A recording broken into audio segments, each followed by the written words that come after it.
جرارد آلفورد، بزرگترین ناو هواپیمابر ساخت بشر. این ناو حدوداً 200 متر طول، 30 متر عرض و 9 متر ارتفاع دارد.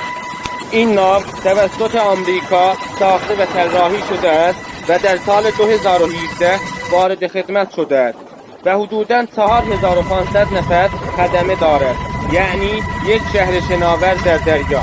این ناو توانایی حمل 75 الی 90 جنگنده و یا هلیکوپتر را دارد.